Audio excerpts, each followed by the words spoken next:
What's up everyone? Welcome back to my YouTube channel. So ngayon pag-usapan natin na bakit kailangan maging consistent sa ating pagninegosyo. Okay, ang hirap maging consistent actually.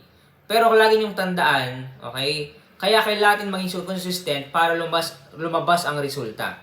Okay? Lagi niyo lang tandaan na maging katulad tayo ng Panginoong Hesus dahil siya consistent siya.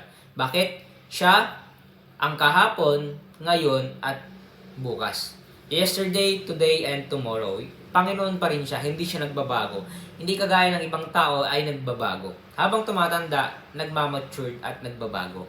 Pero ang Diyos, hindi siya magbabago. Kaya kailangan natin maging friend ang Panginoon. Lagi tayong lumapit sa Kanya.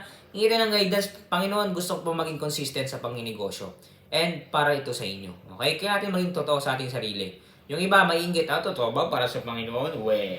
Bahala sila. Di natin sila titignan. Basta focus lang tayo sa ating goal. Okay?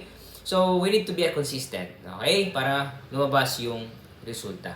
Yun lang naman. If you want to buy this book, click the Facebook page official in the description. May sila po kayo. Salamat po and God bless.